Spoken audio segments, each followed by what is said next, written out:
बहुदूरवरी भोगविले भोगा, आता पांडुरंगा सोडवावे. आठवीन पाय हा माझा, नवस रात्रानी दिवस पांडुरंगा. रिपीट आला पाहिजे मला थोडा. देवा मुक्ताबाई नमो त्रिभुवन पावनी, अदत्रय जननी देवाची ये. संपाद्य ज्ञानंच विदाय, भक्तिं विलोकितो येन समाधी राजा. वैराग्यवंतं सुविचारयुक्तं, नमामि जोगं शिरसा गुरुंतं. नमो सद्गुरु तू कया ज्ञान दीपा.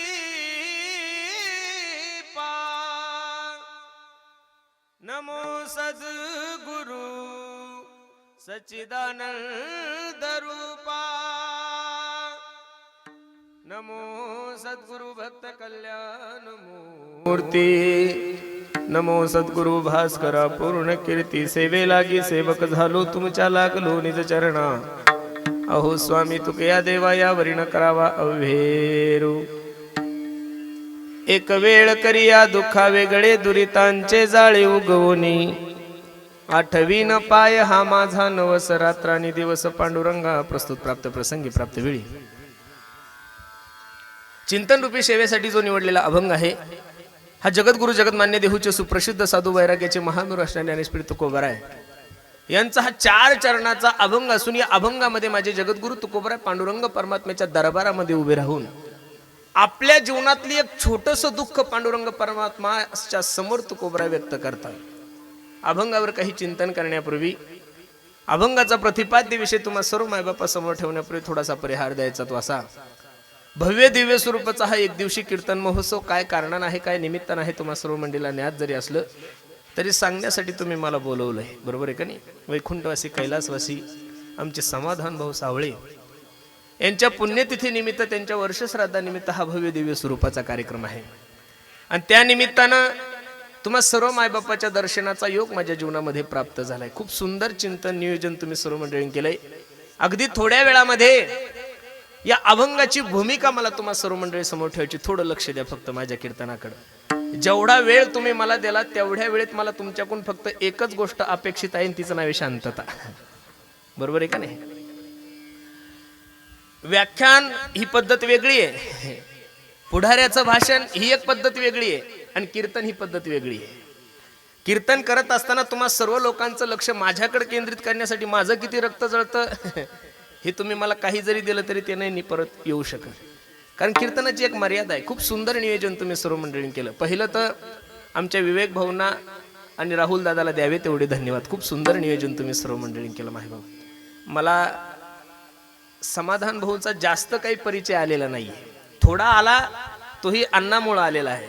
त्यांची खूप इच्छा होती की त्यांनी भगवान शंकराचंही मंदिर तिथे त्यांच्या शेतामध्ये बांधलं. त्यांची मनापासून इच्छा होती की पुरुषोत्तम महाराजाचं एकदा कीर्तन झालं पाहिजे. नुसतं माझंच नाहीये, इंदुरीकराचं कीर्तन झालं पाहिजे, मोठ्या मोठ्या मंडळींचं कीर्तन झालं पाहिजे, एक मोठा सप्ताह आपण ठेवू असं त्यांची इच्छा होती. पण भगवंतानं त्यांची ती इच्छा जिवंतपणे नाही पूर्ण केली. बरोबर आहे का नाही? भगवंताने त्यांची ती इच्छा जिवंतपणे जरी नाही पूर्ण केली तर पुण्यतिथीच्या का निमित्तानं होईना त्यांच्या कीर्तनाचा उत्सव माझ्या जीवनामध्ये प्राप्त झाला. मी भाग्य समजतो. विठाला विठाला विठाला.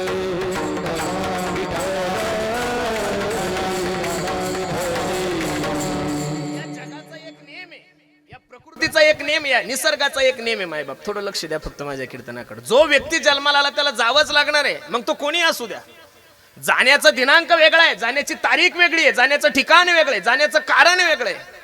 पण या मृत्यू लोकाचा एक नेहमी, जो व्यक्ती जन्माला आला त्याला जावंच लागतं. बऱ्याचशा ठिकाणी पुण्यतिथीला कीर्तनाला गेले की बरेचसे लोक आम्हाला सांगतात, दादा आमच्या वडिलांनी आमच्यासाठी खूप काही कष्ट केले हो, आता त्यांचे दिवस खाण्याचे आले, आमचे वडील आम्हाला सोडून गेले. एक काही सांगतात आई सोडून गेली, दोन काही सांगतात मित्र सोडून गेले, काही सांगतात भाऊ सोडून गेला, काही सांगतात बायको सोडून गेली, काही सांगतात माझा काका मला सोडून गेला. खरं सांगू का तुम्हाला, लक्ष देऊन कीर्तन ऐका. माणसं तुम्हालाही सोडून गेले, माणसं मलाही सोडून गेले, हे जगात विशेषच नाही गड्यांनो. लोक आजच्या तारखेमध्ये जिवंत आहे हे जगातलं सगळ्यात मोठं विशेष आहे. खरं सांगतोय तुम्हाला, कारण जाणं या निसर्गाचा नेम आहे. लोक म्हणतात लोक करोनानं मेले, अजिबात नाही. लोक करोनानं मेलेच नाही, लोक मरणारच होते, फक्त निमित्त करोनाचं झालेलं आहे. काही लोक सांगतात की लोक कॅन्सरने गेले, काही सांगतात लोक अपघाताने गेले. अरे देवाला तुम्हालाही घेऊन जाण्यासाठी, देवाला मलाही घेऊन जाण्यासाठी काही ना काहीतरी कारण करावं लागेल का नाही? आता मी तुमच्या समोर उभा आहे, लगेच मरल का? नाही ना. मरण्यासाठी एक प्रक्रिया व्हावं लागेल, मला घाम यावं लागेल, मला चक्कर यावं लागेल, काहीतरी झालं पाहिजेत ना. जाण्याचे कारण वेगळे वेगळे, पण जाणं या निसर्गाचा नेम आहे. कबीर महाराज सांगतात, ऐका. आया है सो जाएगा राजा रंक फकीर, कोई सिंहासन चढ़ा, कोई बंधा जंजीर. एक वाक्य बोलू दादा. ज्या विश्व मालकाने हे विश्व निर्माण केलंय, ज्या जगाच्या मालकाने ही पृथ्वी निर्माण केली, एवढं सुंदर हा निसर्ग निर्माण केलाय, तुम्हाला आणि मला जीवन दिलंय, त्या जगाच्या मालकाच्या बापाला जर या मृत्यू लोकाची यात्रा संपून जावं लागली, तर तुमचाही बाप तुम्हाला सोडून गेला आणि माझा बाप मला सोडून गेला, तर काय नवले महाराज. जगाचा एक नेहमी प्रमाण पहा किती सुंदर आहे. एथ नाही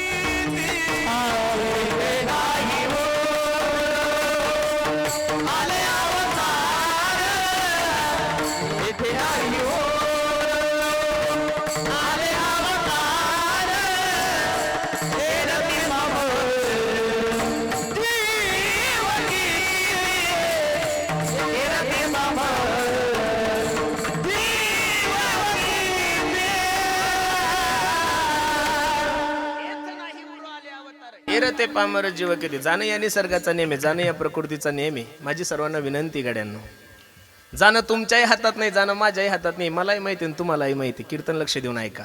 जाणं तुमच्याही हातात नाही, जाणं माझ्याही हातात नाही, पण कसं जायचं हे तुमच्याही हातात आहे, कसं जायचं हे माझ्याही हातात आहे. मगाशी मी फेटा बांधण्याच्या अगोदर एक मुस्लिम समाजाचा व्यक्ती अण्णा मला भेटायला आला होता. रवी भाऊ, तो मुस्लिम व्यक्ती सांगत होता, महाराज मी तुमचा खूप मोठा फॅन आहे. मी ज्यावेळेस गाडी चालवतो त्यावेळेस फक्त तुमचेच कीर्तन ऐकतो, पण मी जिल्ह्यात असून सुद्धा तुमचा नंबर मला भेटला नाही. म्हणलं बरं झालं, आज भेट तर झाली. वा वा वा वा. तो मला सांगत होता, म्हणे महाराज मी मुस्लिम समाजाचा माणूस आहे, पण एखाद्या भावावर जसं एखादा भाऊ प्रेम करतो त्याच्यापेक्षा समाधान भाऊन माझ्यावर प्रेम केलं, ही त्यांच्या जीवनातली सगळ्यात मोठी संपत्ती आहे महाराज. एक सांगू तुम्हाला, हजारो लोक दररोज मारतात आणि हजारो लोक दररोज जन्माला येतात. काही काही लोक एवढे करंट्या कपाळाचे की जिवंतपणे त्यांना भाकरी भेटत नाही. काही काहीचं नशीब एवढं खराब आहे की जिवंतपणे त्यांना लेकरबाला बोलत सुद्धा नाहीये. गेल्यानंतर सुद्धा माणसाचं पुण्यतिथी होती, वाढदिवस हे माणसाचे होत नसतात. तो तुम्ही केलेल्या कार्याचा गौरव म्हणजे वाढदिवस आहे एक. आणि तुम्ही पुण्यतिथी कोणाचीही होत नाहीये, पुण्यतिथी त्याच लोकांची होते की ज्यांनी या समाजासाठी काहीतरी केलेलं आहे, ज्यांनी या समाजावर उपकार आहे, त्याच लोकांची लोक आठवण करतात. इथं बसणाऱ्या 95% लोकांना माझा प्रश्न आहे, बसणाऱ्या बऱ्याचशा लोकांना तुमच्या पंजोबाचं नाव माहित नाही. एखाद्याला पंजोबाचं असेल तर खापर पंजोबाचं तर कोणालाच माहित नाहीये. खापर पंजोबाचं माहित आहे, टप्पर पंजोबा तर कोणालाच कळत नाही. मलाच नाही तर तुमचं काय सांगावं काय सांगता येत नाही. बरं, टप्पर पंजोबाचं एखाद्याला माहित आलं तर चप्पर पंजोबाचा काही विशेष घेऊ नका. मग ज्या पंजोबाने जमीन कमवली, ज्या पंजोबाने गावामध्ये वतनदारी कमवली, ज्या पंजोबाने गावामध्ये एवढं चांगलं घर कमवलंय, त्या पंजोबाचे फोटो सुद्धा तुमच्या आणि माझ्या घरात नाहीये. एवढे दिवस झाले माझ्या छत्रपती शिवाजी महाराजाला जाऊन, एवढे दिवस झाले माझ्या संभाजी राजांना जाऊन, अहिल्याबाई होळकरांना जाऊन, अजून सुद्धा लोकांचं का त्यांचं पूजन करतात? याचं कारण महाराज, या लोकांनी जीवनभर फक्त स्वतःच्याच रक्ताचा विचार केला. लक्ष देऊन ऐका. ज्या रक्ताने जीवनभर फक्त स्वतःच्या रक्ताचा विचार केलाय, ज्या रक्ताने जीवनभर फक्त स्वतःच्या कुटुंबाचा विचार केलाय, त्या रक्ताचं दुर्भाग्य असं असतं की त्याचं घरचं रक्त त्याची दशक्रिया विधी घालत नाही. पण ज्या माणसाने जीवनभर या देशाचा विचार केलाय, समाजाचा विचार केलाय, तो व्यक्ती शरीर रूपाने जरी महाराष्ट्रामध्ये नसेल, पण हा महाराष्ट्र त्या व्यक्तीला विसरत नाही. या महाराष्ट्राचा काय आहे? इतिहास आहे. विठ्ठल विठ्ठल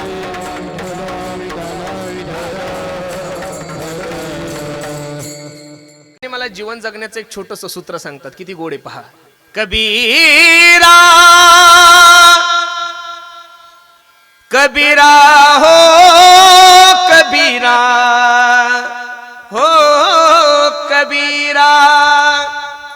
कबीरा जब हम पैदा हुए जग हसे हम रोए, ऐसी करनी कर चलो जग रोए हम हसे. बसणाऱ्या मंडळीला माझी विनंती गाड्यांनो, तुम्ही एवढं चांगलं काम करूच नका की जिल्हा आपल्यासाठी रडल. खूप मोठा आहे आपला बुलढाणा जिल्हा, पर घाटाच्या खाली अर्धा विभाग आहे, घाटाच्या वर अर्धा विभाग आहे, बरोबर आहे का नाही. तुम्ही एवढं चांगलं जगूच नका की जिल्हा तुमच्यासाठी रडल, पण कमीत कमी तालुका रडाव एवढं तर प्रत्येकानं जगलंच पाहिजेत महाराज. आता याच्यापेक्षा अजून किती सबसिडी देऊ तुम्हाला, मी काही सरकारचा मंत्री थोडा सबसिडी द्यायला तुम्हाला. बरं नका का तालुका रडेनं, कमीत कमी आपलं गाव आपल्यासाठी रडाव एवढं तर चांगलं जगाव. बरं नका का गाव रडेनं, कमीत कमी नातेवाईक. काही काही माणसं एवढे वाईट असतात की त्यांचे घरचे त्यांच्या मरणाची वाट पाहतात. काय दिवस महाराज, काय जीवन झालं काही लोकांचं. गेले दिगंबर ईश्वर विभूती, गेले दिगंबर ईश्वर विभूती हो, राहिला प्रकृती जगामाची, जगामाची राहिला प्रकृती जगामाची. गेले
विभूती राहिल्या त्या कीर्ती जगा माझी. म्हणून असं जीवन जगा की तुम्ही गेल्यानंतर तुमच्या नावाचा सुगंध या महाराष्ट्रात दरवळला पाहिजे. मी दररोज सांगतो महाराज, मानवी देहाला जन्माला आल्यानंतर प्रत्येकाला देव चांगली संधी देत नाहीये.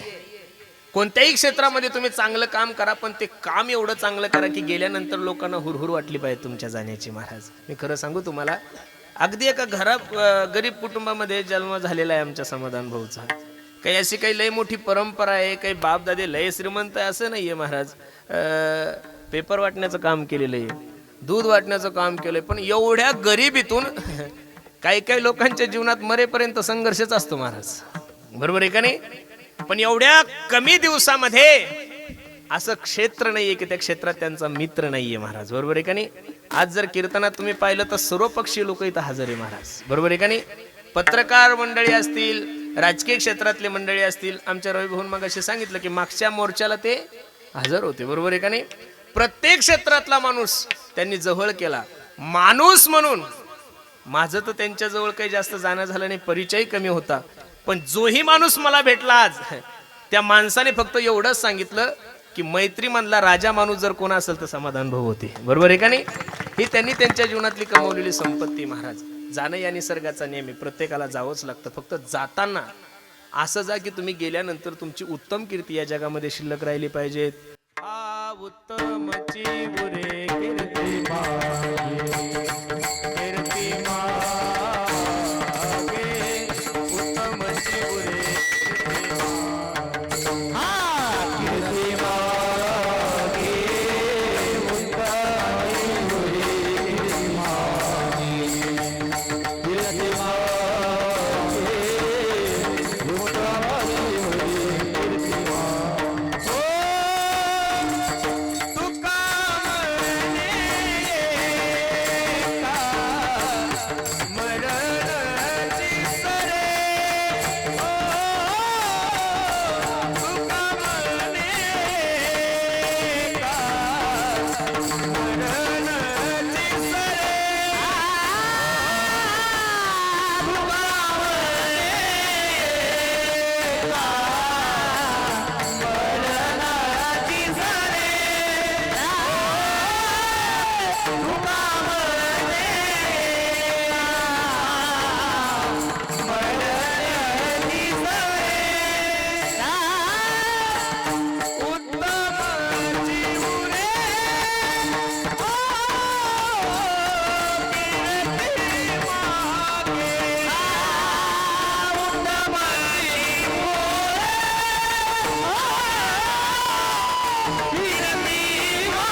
आमरणाचे सरे उत्तमची उरे कीर्ती मागे. उत्तम कीर्ती राहावी असं जीवन प्रत्येकाने जगा. खूप गोड अभंग मी तुम्हा सर्व मायबापांच्या सेवेसाठी घेतलाय. अभंगही मला सोडवायचा आहे. अभंग तुकोबरायचा आहे, 4 चरणाचा आहे. या अभंगामध्ये माझे जगद्गुरु तुकोबराय पांडुरंग परमात्म्यासमोर आपल्या जीवनातलं एक दुःख व्यक्त करतात. लक्ष देऊन कीर्तन ऐका. तुकोबराय सारख्या एका महात्म्याच्या जीवनामध्ये, तुकोबराय सारख्या एका वैराग्यवान व्यक्तीच्या जीवनामध्ये, तुकोबराय सारख्या एका साधूच्या जीवनामध्ये असं कोणतं दुःख आलं असावं की ते तुकोबरायला साक्षात पांडुरंग परमात्म्यासमोर व्यक्त करण्याची वेळ आली. दुःखाच्या शास्त्रामध्ये 3 प्रकार आहे. दारिद्र्याचं दुःख आहे, पापाचं दुःख आहे, गर्भवासाचं दुःख आहे. हे 3 नसल कळले तर अजून 3 सांगतो. आध्यात्मिक दुःख आहे, आदिभौतिक दुःख आहे, आदिदैविक दुःख आहे. एवढे दुःख सांगून तुम्हाला दुःख देण्याचा माझा मुळीच हेतू नाही. जसं जमल तसं आपण सांगण्याचा प्रयत्न करू. लक्ष देऊन ऐका. पहिलं दुःख आहे दारिद्र्याचं दुःख. जगद्गुरु तुकोबराय सारख्या महात्म्याच्या जीवनामध्ये, जगद्गुरु तुकोबराय सारखा वैराग्यवान व्यक्तीच्या जीवनामध्ये दारिद्र्याचं दुःख कसं असू शकतं? महाराज, जगद्गुरु तुकोबरायला जसं लोक आम्हाला महाराज म्हणतात, तुकोबरायला महाराज नव्हतं म्हणत. तुकोबरायला लोक तुकोबा शावकार म्हणायचे. काय म्हणायचे? तुकोबा शावकार. 12 गावची जहागिरी होती, 350 एकर जमीन होती. एवढे जगद्गुरु तुकोबराय श्रीमंत होते. त्या काळामध्ये दुष्काळ पडल्यानंतर जगद्गुरु तुकोबरायांनी जेवढा काही समाजाला पैसा वाटला होता तो सर्व वह्या घेतल्या जगद्गुरु तुकोबरायांनी. कुठे नेऊन टाकल्या? इंद्रायणी डोहामध्ये. लोक म्हणतात की या सरकारनं कर्जमाफी केली, त्या सरकारनं. कोणत्या सरकारनं कर्जमाफी नाही केली. पहिली कर्जमाफी जर कोणी केली असेल तर माझ्या तुकोबरायांनी केलेली. महाराज, कोणी केलेली आहे? तुकोबरायांनी केलेली. मग तुकोबराय सारख्या व्यक्तीच्या जीवनामध्ये दारिद्र्याचं दुःख कसं असू शकतं? तुकोबरायच्या गाथ्यामध्ये एक अभंग आहे, घरी गेल्यानंतर वाचा. याती शूद्र वैश्य केला व्यवसाय, आधी तो हा देव कुळपूज्य. नये बोलो परी पाळीले वचन केली, याचा प्रश्न तुम्ही संती. दुष्काळे आटीला द्रव्य नेला, मान श्री एकांना न करता मेली. या अभंगामध्ये जगद्गुरु तुकोबरायांनी स्वतःचा जीवनपट समाजासमोर ठेवला. ज्या महात्म्याची पाटीलकी गेल्यानंतर तो महात्मा म्हणतोय बरं झालं एक. ज्या महात्म्याची शावकारकी गेल्यानंतर तो महात्मा बरं झालं म्हणतोय 2. ज्या महात्म्याची बायको अन्न करता मेली तरी तो महात्मा म्हणतो बरं झाले देवा, निघाले दिवाळे, बरी या दुष्काळे पिढा गेली. मग तुकोबराय दुष्काळ पडल्यानंतर बरं झालं म्हणतात. विठ्ठल विठ्ठल विठ्ठल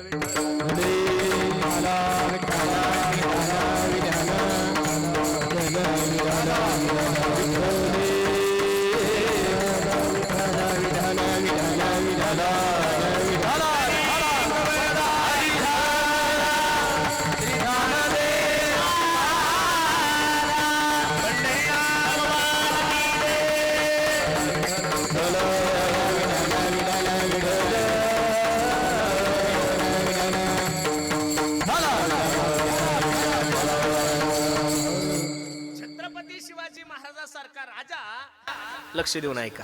छत्रपती शिवाजी महाराजांसारखा राजा ज्या महात्म्याचा शिष्य असेल त्या महात्म्याच्या जीवनामध्ये दारिद्र्य कशी येऊ शकते? महाराज, शक्यच नाहीये. लक्ष देऊन ऐका बरं. साधा तालुक्याचा आमदार जर आपल्या ओळखीचा असला तरी आपण कोणाच्याही जमिनीवर कब्जा करतो. राहुल भाऊ, बरोबर आहे का नाही? ऐका नाही, उदाहरण सांगतो मी, तुम्ही त्यांच्याकडे नका पाहू, माझ्याकडे पहा.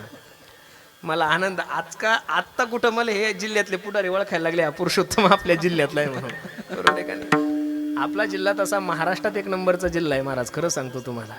फक्त आता काही गोष्टीमुळे थोडंफार बघा ना तुम्ही, छत्रपती सारखा एवढा तेजस्वी राजा सुद्धा या जिल्ह्यानंच महाराष्ट्राला दिला, हे सुद्धा विसरून चालणार नाही महाराज. खरं सांगतो तुम्हाला, जगातील एकमेव देवस्थान आहे आपल्या बुलढाणा जिल्ह्याचं, ते म्हणजे शेगाव गजानन महाराज संस्थान.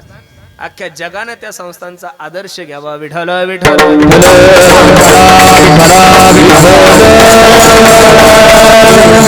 छत्रपती शिवाजी महाराजांसारखा राजा ज्या महात्म्याचा शिष्य असेल, छत्रपती शिवाजी महाराज तुकोबरायच्या कीर्तनाला जाऊन बसतो, त्या तुकोबरायच्या जीवनामध्ये दारिद्र्याचं दुःख कसं असू शकतं? शक्यच नाही महाराज. काही लोक म्हणतील जगद्गुरु तुकोबरायच्या जीवनामध्ये पापाचं दुःख अजिबात नाहीये. पापाच्या आणि पुण्याच्या पलीकडे गेलेली जी व्यक्ती, तिचं नाव आहे साधू. झुंजारते एक विष्णुदास जगी, पाप पुण्यांगे न टळे त्या. दुसरं प्रमाण घ्या. तुका म्हणे आम्ही झालो अग्निरूप, लागोने दीपाप पुण्य अंगा. मग जगद्गुरु तुकोबरायच्या जीवनामध्ये दारिद्र्याचं दुःख नाही 1. जगद्गुरु तुकोबरायच्या जीवनामध्ये गर्भवासाचं दुःख नाही 2. गर्भवासाचं दुःख तुम्हाला नाही मला काय सांगू. गर्भीची यातना मज भोगिता नारायणा मांस मळमूत्र जाना तुझं क्षणोक्षणा ध्यातासे. पण तुकोबरायच्या जीवनामध्ये ते दुःखही नाही, गर्भवासी दुःख नाही येता जाता, हृदयी असता नाम तुझे. मग काव महाराज, हे 3 दुःख जर जगद्गुरु तुकोबरायच्या जीवनामध्ये नाही, मग तुकोबराय देवाला म्हणतात तरी कसं, देवा माझ्या जीवनातलं दुःख कमी कर, लक्ष देऊन ऐका. तुकोबराय सांगतात, देवा तुझ्यासाठी सर्वस्वाचा त्याग केलाय, तुझ्यासाठी सर्वस्वाचा त्याग केला. बायको अन्न करता मेली तरी तुझा परमार्थ नाही सोडला, तुझं देवदेव नाही सोडलं. आणि एवढं सगळं काही करून दिवसांदिवस तुझ्या आणि माझ्या मधलं अंतर वाढत चाललंय. काय चाललंय? वाढत चाललंय. आणि या अंतर वाढण्याचं कारण जर काय असेल तर जाळ आहे. काय? जाळ. जाळ या शब्दाचा अर्थ तुम्हाला सांगू. जाळ म्हणल्यानंतर प्रत्येकाच्या डोक्यात टूपपेटी कि मासेमारी धरणात घेऊन जातात जाळ, त्याला म्हणतात जाळ. नाही नाही नाही, पारधी समाजाचे लोक जंगलामध्ये हरणी पकडण्यासाठी लावतात, त्याला काय म्हणतात? ते जाळ नाही सांगायचं मला तुम्हाला. जाळ या शब्दाचा अर्थ आहे ममत्व. जाळ या शब्दाचा अर्थ काय आहे? ममत्व. नको त्या गोष्टीला आपलं म्हणलं की दुःख सुरू होतं महाराज. नको त्या गोष्टीला आपलं म्हणलं की दुःख सुरू होतं. भागवतामध्ये आत्मदेवाला गोकर्णाने जो उपदेश केलाय तो जाळ्या संबंधानीच आहे. पिताश्री देहेस्ति मंसृतरे भीमतीम तेजत्वम जाया अशुतादिषु सदा ममता विमुंच पश्या निशम जगती दक्षिण भंग निष्ठम वैराग्य राग्रशिको भव भक्ती निष्ठा. संस्कृत श्लोक नसल कळत तर मराठी सांगतो. माया विघ्ने भ्रमला खरे म्हणता मी माझे निगरे, हे तो संपत्तीचे वारे साचो कारे जाईल. सोपं उदाहरण सांगतो. माईकवाले दादा नाव काय तुझं? अमोल. अमोल, एक छोटासा प्रश्न आहे, फक्त माया सांगतोय तुम्हाला. अमोल हा माईक सजीव आहे का निर्जीव रे? बोल बोल, घाबरू नको ना. निर्जीव आहे, बरोबर आहे का नाही? आता आपण कीर्तन संपलं, सगळे जण घरी गेले, आणि अमोलनं जर हा माईक 4 महिने इथं ठेवला तरी हा माईक बिचारा हलणार नाही आणि डोलणार सुद्धा नाही. पण आता कीर्तन संपलं, काही लोक दर्शनासाठी आले आणि त्यांच्या हातातून हा माईक खाली पडला, त्याचं पुढचं टोकन फुटलं. आणि टोकन फुटल्यानंतर मॅकॅनिकलनं खर्च सांगितला 2000 रुपये. किती खर्च सांगितला? 2000. एकदम प्रॅक्टिकली बोलतोय तुम्हाला, लक्ष देऊन ऐका. निर्जीव माईक आहे. माईक कसा आहे? निर्जीव आहे. त्याला काही घेणं देणं नाही, त्याला अमोलशी घेणं देणं नाही, त्याला महाराजाशी घेणं देणं नाही, त्याला कोणाशीच घेणं देणं नाही. त्याला थंडी वाजत नाही, त्याला गरमी होत नाही, त्याला स्वेटरची कशाचीच नाही, तो नुसता भरून राहतो. बरोबर आहे का नाही? निर्जीव येतो. पण हा माईक जर माझ्याकडून खाली पडला आणि तो फुटला आणि त्याला 2000 रुपये खर्च आला, खरं सांगा दुःख माईकला होतं का अमोलला होतं? कोणाला होतंय दुःख? अमोलला. अमोलनं फक्त जीवनामध्ये एकच चुकी केली भाऊ.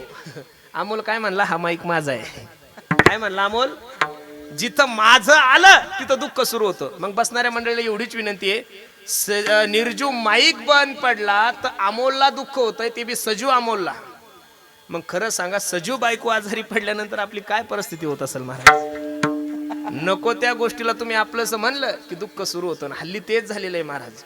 नको त्या गोष्टीला आपण आपलं म्हणतोय. काय झालंय माहितीये का? लोकांच्या अपेक्षा खूप वाढलेल्या आहे. अपेक्षा वाढल्या की दुःख सुरू होतं महाराज. एक काळ असा होता की त्यावेळेस लोकांना खायला भेटत नव्हतं तरी लोक समाधानी होते. आता कीर्तनाच्या माध्यमातून काही काही लोकांच्या घरी जाण्याचा प्रसंग येतो, त्यांचं घर पाहायला 2 तास लागतात. 50 कोटीची हवेली, घरामध्ये 2च लोक, विठ्ठल रुक्मिणी, पुंडलिक सुद्धा नाही. चहा पाजायला माणूस नसतो महाराज. नेमकं दुखणं काय लोकांचं कळत नाही. ज्याच्याकडे पैसा नाही तोही दुःखी आहे, ज्याच्याकडे तो तर त्याच्यापेक्षा दुःखी आहे, जो सत्तेत नाही तोही दुःखी आहे, आणि काही काही सत्तेत असून सत्ता कधी जाईल तेही दुःखी आहे. सगळे दुःखीचे नो. नेमकं काय चाललं काही कळत नाही. ज्याचं लग्न झालं तोही टेन्शन मध्ये, आणि ज्याचं होत नाही तो तर त्याच्यापेक्षाही टेन्शन मध्ये. नेमकं करायचं काय? दुःख काय झालंय माहितीये का? कामापेक्षा अपेक्षा वाढल्या लोकांच्या. माझ्याकडे जर 2 व्हीलर असेल ना, तर 2 व्हीलरवाल्या माणसानं कधीच 4 व्हीलरवाल्याकडे बघायचं नाही. 2 व्हीलरवाल्याने छोट्या माणसाकडे पाहायचं. अरे हा तर कीर्तनाला पायी चालला साला, आपण तर वजनात चाललो, बरोबर आहे का नाही? पण 2 व्हीलरवाल्यानं का 4 व्हीलरवाल्याकडे बघितलं की दुःख सुरू होतं. बरोबर आहे का नाही? मी त्या दिवशी घरी बसता रे, आता रात्रभर प्रवास करावा लागतो. मग युट्यूबवर त्या दिवशी त्या नीता अंबानीचं पाहत होतो. राहुल भाऊ, मी काय बाई महाराज, ती 3.5 लाखाचा चहा पिती हो अण्णा. 3.5 लाखाचा काय असेल त्या चहामध्ये काही माहित नाही. आपल्या बाया तर 10 वेळेस एकाच पत्तीत उकळतात. त्यांची ना आपली बरोबरी कशी होणार महाराज? आपण नाही विचार. ती एकदा साडी घातली की परत घालत नाही. 350 कोटी रुपयाचा मोबाईल आहे, तिच्याकडे प्रॉपर्टी, तिनं काय घालावं काय नाही घालावं तो तिचा व्यक्तिगत प्रश्न आहे. बरोबर आहे का नाही? मग आपण जर तिचा विचार केला तर जमल का? नाही नाही नाही. माणसानं संसार करत असताना आपल्यापेक्षा मोठ्या माणसाकडे पाहायचंच नाही, आपल्यापेक्षा छोट्या माणसाकडे पाहायचं. आनंदात संसार चालेल. पण परमार्थाचं उलट आहे. परमार्थात आपल्यापेक्षा मोठ्या माणसाकडे बघायचं, मग परमार्थ आदर्शवान होतो महाराज. जीवनामध्ये आदर्श ठेवत असताना आपल्यापेक्षा छोट्या माणसाचा आदर्श कधीच ठेवायचा नाहीये. आपल्यापेक्षा महान व्यक्तीचा आदर्श ठेवायचा. नुसता आदर्श ठेवायचा असं नाहीये, त्यानुसार जीवनाचं मार्गकरण सुद्धा करायचं. आपण रस्त्याला नाव मोठ्या मोठ्या लोकांना पुढे गेले त्यांचा शोधित आहे.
माया विगणे भ्रमला खरे, म्हणता मी माझे निघरे, हे तो संपत्तीचे. ज्या गोष्टी जाणाऱ्या आहेत त्याच्याविषयी जास्त माणसाचं ममत्व आहे. धनानी भूमो पश्वश्य गोष्टी नारी गृहद्वारी जन स्मशाने, देहेश्चितायाम परलोक मार्गे कर्मानुग गच्छति जीव एका. मी नेहमी सांगत असतो, तुम्ही ज्या जीवनामध्ये जगत आहात त्या जीवनामध्ये समाधानी राहा. लोकांची काय मेमरी झाली मला काही कळत नाही महाराज. महाराष्ट्रभर फिरण्याचा प्रसंग येतो, लोक संपत्तीचा सत्तेचा एवढा माज करतात महाराज. मला एक कळत नाही, कोरोना नावाची बिमारी तुम्हाला आणि मला एकदम चांगला धोक्याची घंटा वाजून गेली. त्याच्यातून जे लोकांनी आदर्श घेतला ते या फालतू गोष्टीत पडणारच नाही महाराज. अरे हजार 2,000 कोटीचे मालक असताना डॉक्टरला विनंत्या करत होते, डॉक्टर साहेब वाचवा माझ्या घरच्यांना. नाही जमलं महाराज. तुम्ही ज्या परिस्थितीमध्ये त्या परिस्थितीमध्ये समाधानी राहा.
भ्रम सोडून द्या महाराज. काही लोक तर बोलता बोलता सांगतात, महाराज मी जर मेलो ना तर असं समजा आपल्या बुलढाणा जिल्ह्याचा परमार्थच पडला, तू मरून बघ ना एकदा.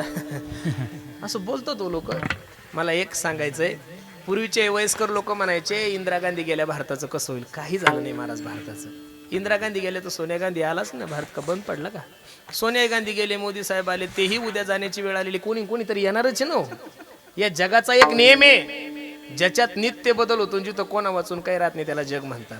एक मनुष्य खादीचे कपडे घालून स्मशानभूमीतून चालला होता. थोडं लक्ष द्या माझ्या कीर्तनाकडे. एक माणूस खादीचे कपडे घालून स्मशानभूमीतून चालला होता आणि त्याच्या पायाला एक हाडूक टोचलं आणि त्या हाडूक त्याला सांगत होतं, ए वेड्या ऐक, एक दिन निकले सैर करणे मन में काही अरमान थे. काय गोड बोलत होतो ते हाडूक. त्या माणसाला सांगत होतं, वेड्या ऐक, एक दिन निकले सैर करणे मन में काही अरमान थे, एक तरफ हरियाली थी और एक तरफ स्मशान थे, अरे पैर के तले छुपी हड्डी हड्डी के ये बयान थे, अरे चलने वाले चल संभल कर हम भी कभी इंसान थे. वेड्या तू जेवढ्या वजनात फिरतो तसं मी दिवसातून 4 खाद्या घालायचो. माझी बी माती झाली. काय लोकांच्या मनामध्ये काय गोंधळ चालला काही कळत नाही. म्हणून सर्वांना माझी विनंती आहे, तुम्ही ज्या परिस्थितीमध्ये आहात ना महाराज त्या परिस्थितीमध्ये समाधानी राहा. जे चाललंय ते देवाच्या सत्तेने चाललं. अरे तुमच्या सत्तेनं बायको भेटत नाही तर बाकी काय भेटणार आहे महाराज. आपल्या सत्तेनं आपले पोरं चालत नाही, बायका चालत नाही, भाऊ चालत नाही. जग काय तुमच्या सत्तेने चालणार आहे. ताण नका घेऊ. मी तर नेहमीच सांगत असतो, कोणे दिवसी बैसोनी हातीवर हो, कोणे दिवसी पालकी सुभेदार, कोणी दिवसी पायाचा चाकर, चालत जावे चालत जावे. अरे एक दिवस तुमच्या जीवनामध्ये असेल की सोन्याच्या सिंहासनावर लोक तुम्हाला बसवतील, पण एक दिवस तुमच्या जीवनामध्ये असेल की पायी चालताना तुमच्या पायामध्ये चप्पल सुद्धा नसेल. त्यावेळेस घाबरू नका. सोन्याच्या सिंहासनावर सुद्धा माझ्या भगवंताच्या कृपेनंच तुम्ही बसलेले आहात आणि पायी सुद्धा चालत आहात. ती सत्ता सुद्धा माझ्या देवाचीच आहे. असं जर तुम्ही समजले तर जीवनामध्ये समाधान आहे. काही लोक म्हणतात समाधान काय आहे. समाधान थांबण्यात आहे. समाधान कुठे आहे. थांबण्यात आहे. दशरथाचा एक केस पांढरा झाल्यानंतर दशरथाने प्रभू रामचंद्राला रामगादी दिली. आपलं टक्कल पडलं तरी घर सोडत नाही आपण. शेवटी लोक आम्हाला म्हणतात महाराज आमच्या म्हाताऱ्याला जाऊ पंढरपूरला घेऊन. कसं घेऊन जाता? 65 वर्षाचा मनुष्य जर सरकारला चालत नाही तर महाराज लोकांना पाटकुळी घेऊन फिरायचा का? तो नेमका फिरायचा कशासाठी? 65 वर्षाची तुम्ही झाले की सरकार सांगतं, सरकार म्हणतो तुम्ही घरी बसा, ताण नका घेऊ, फुकट एसटीने प्रवास करा, फुकटचं पेन्शन घ्या, फक्त त्रास देऊ नका. एक कालावधी महाराज जीवनामध्ये. जव हे सकळ सिद्ध आहे, हात चालावया पाये तव तू आपले सोहित पाहे, तीर्थयात्रे जाय चुकू नको. परमार्थ असो, व्यवहार असो, राजकारण असो, तरणा भाग्यवंत नटे हरी कीर्तनात. छत्रपती शिवाजी महाराजांनी क्रांती म्हातारपणात नाही गेली. स्वामी विवेकानंदांनी भारत जो भ्रमण केला तो वयाच्या 16व्या वर्षी. छत्रपती शिवाजी महाराजांनी तोरणा किल्ला जो जिंकला तो वयाच्या 16व्या वर्षी. अखिल विश्वाला शांतीचा संदेश दिलाय. ज्ञानोबरांनी वयाच्या 16व्या वर्षी महाराज त्यांनी 16व्या वर्षी ज्ञानेश्वरी लिहून टाकली, सांगितली. आपण 80 वर्षाचं झालो तरी आपल्याला ज्ञानेश्वरी अजून वाचता नाही आली महाराज. याच्यापेक्षा दुर्भाग्य तुमचं आणि माझं काय असेल. म्हणून सर्वांना माझी विनंती आहे. तुकोबराय सांगतात देवा तुझ्या आणि माझ्या मधलं जे अंतर आहे त्या अंतरला कारण फक्त जाळ आहे. तुकोबराय सांगतात असं नाही. गवळणीचं सुद्धा भांडणे गवळणी देवाला सांगतात ऐक. याचे लागी ओ ते जियेले भोग, याचे लागी ओ ते जियेले भोग, लागी ओ केले नानायाग, लागी ओ केले नानायाग, लागी ओ अष्टांगाती योग, लागी ओ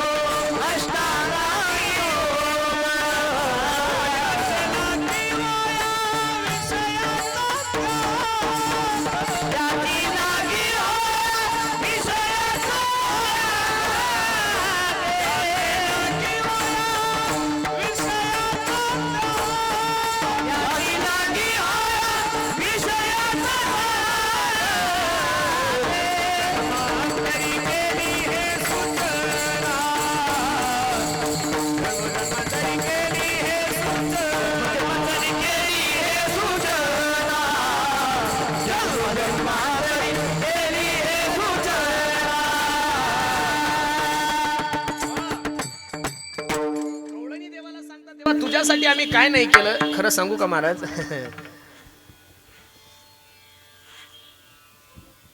तुझ्यासाठी सर्वस्वाचा त्याग केला. याचे लागी ओ ते जियेले भोग, तुझ्यासाठी केले ना. अरे तुझ्यासाठी तीर्थाटन केलंय, तुझ्यासाठी मंत्र जप केला. याचे लागी ओ मंत्र जप केला,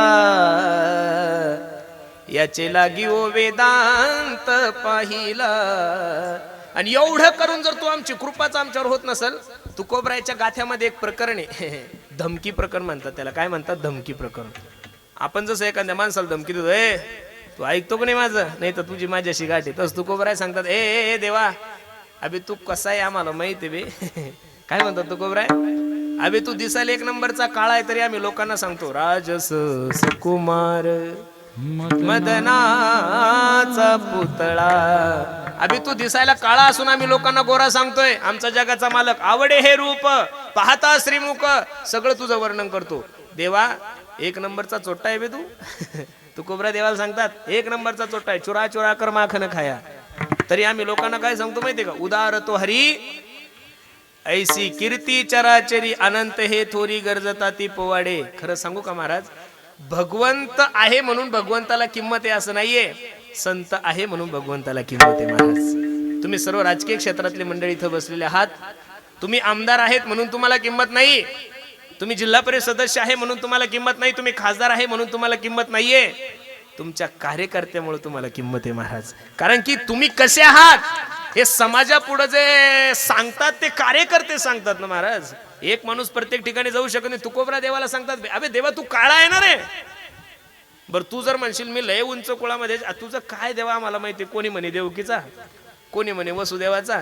तू असा असून सुद्धा आम्ही तुला सांगतो मग एवढं तुझ्यासाठी आम्ही करतोय, मग आमची काय अपेक्षा आहे? काहीच नाही. आमुचिया भावे तुझं देव पण ते का विसरू ना.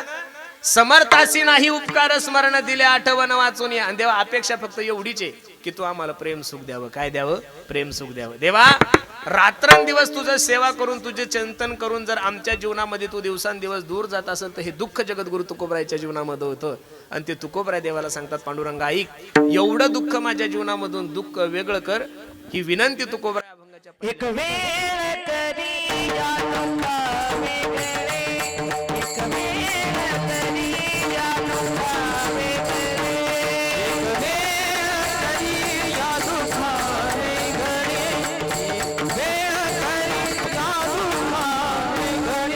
एक वेळ तरी या दुःखा वेगळे, एक वेळ तरी या दुःखा वेगळे, एक वेळ तरी या दुःखा वेगळे, एक वेळ तरी या दुःखा वेगळे, वेळ तरी या दुःखा वेगळे, पूर्वीचा ते झाले उगवणे, नाते झाले उगवणे, आठवीन पाय आम्हाला नवसे, आठवीन पाय आम्हाला नवसे, आम्हाला नवसे, नवसे.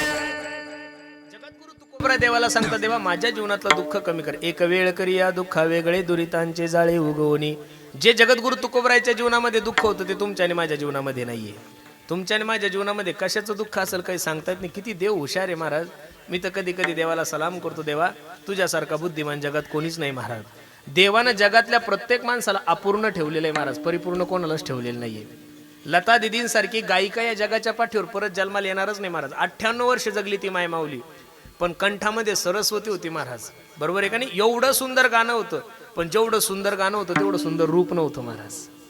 ज्यांना रूप दिलं त्यांना गुण दिला नाही, काही ना गुण दिला पण रूप दिलं नाही. काही काही आभागी असे एक आडवान शेत खाल्लं पापना पुण्य, रूपही नाही आणि गुणही नाही. बरोबर आहे का नाही? मला अनुभव येतो. मी कधी कधी विचार करतो, देवासारखा बुद्धिमान कोणीच नाही. जगातले जेवढे काही श्रीमंत आहे ना महाराज, पॉलिटिक्स घ्या, उद्योगपती घ्या, मोठे मोठे बिझनेसमॅन घ्या, जगातले जेवढे काही श्रीमंत लोक आहेत त्यांना कोणालाच पोरं नाही, प्रत्येकाला पोरी आहे. नाव सांगू तुम्हाला? तुम्ही घरी जाऊन पहा. प्रॉपर्टी एवढी आहे की वारसदार कोणी नाहीये. काय देवाची बुद्धी बघा ना महाराज. महाराष्ट्र बसून खायला एवढ्या एवढ्या प्रॉपर्टी काय काय लोकांकडे, पण आग लावायला पोरग नाहीये. आणि तुम्ही शेगावच्या प्लॅटफॉर्मवर जा ना, तिथं भिकारी पामा वर्षाला एक एक पोरग महाराज. पोरं बी एवढी गुडगुडीत, ना त्यांना डेंगू होत ना त्यांना कोरोना होत. अहो महाराज, डेंगू सुद्धा त्यांना चावताना विचार करतो, याला जर चावलं तर आपल्याला काहीच होणार नाही. अवघड आहे ना महाराज. नालीत झोपतात ते. अहो कशाचा कोरोना आणि कशाचा महाराज सॅनिटायझर आणि कशाचं मास्क ते, हा आपले दोन मे राहता हो. त्यांच्या अंगावरून ट्रक जर गेला तर ट्रक पंक्चर होतो, पण त्यांना काही होत नाही. एवढी ताकद आहे बघा ना तुम्ही. मोठ्या मोठ्या लोकांच्या घरी गेलं, काही काही लोकांना 8-8 कारखान्याचा चेअरमन करतो देव. 8-8 कारखाने, साखर कारखाने स्वतःच्या मालकीची. पण चहा पाहिली की शुगर वाढते. लोक देवाने सांगितलं फक्त खुर्चीवर बसायचं, साखर खायची. देवाचं गणित उलट आहे महाराज. आमच्या गावामध्ये एक गण्या नावाचं पोरग होतं भाऊ. लग्न झालं त्याचं मागच्या उन्हाळ्यात. त्याचं नेहमी मला प्रश्न राहायचा, पुरुषोत्तम दादा.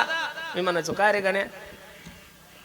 मी अशा मुलीसोबत लग्न करील ना महाराज की आपल्या बायको सारखी सुंदर बायको तालुक्यात नसली पाहिजे. म्हणलं गण्या चांगली इच्छा आहे, पांडुरंगाने तुझी इच्छा पूर्ण करावं. नेमकं गण्याचं लग्न ठरलं. आणि गण्याने मला फोन केला, म्हणे दादा तुम्हाला लग्नाला यावंच लागतं. तुम्ही जर लग्नाला नाही आले तर मी पोरीच्या गळ्यामध्ये वरमाला घालणार नाही. तुम्हाला मंगलाष्टक म्हणावंच लागल. मी बहुतांशी मंगलाष्टक म्हणायला का जात नाही रवी भाऊ? एका मोठ्या ऋषीचा शाप आहे मला. मी ज्याच्या लग्नात 4 मंगलाष्टक म्हणले त्याच्या फक्त 4च महिने टिकलं महाराज. 2 महिने म्हणलं की 2 महिने. त्याच्यामुळे आपण बहुतांशी कोणी म्हणतात ना, आता मगाशीच एक माणूस आला, तो म्हणे महाराज तुम्हाला काय पैसे पाहिजे ते पैसे घ्या, फक्त मंगलाष्टक. म्हणलं अजिबात माझ्या नादी नको लागू. मी ज्यांच्या लग्नात आशीर्वाद दिला त्यांचं वाटोळ झालं. तू माझ्या नादी अजिबात लागू नको. मी जातच नाही.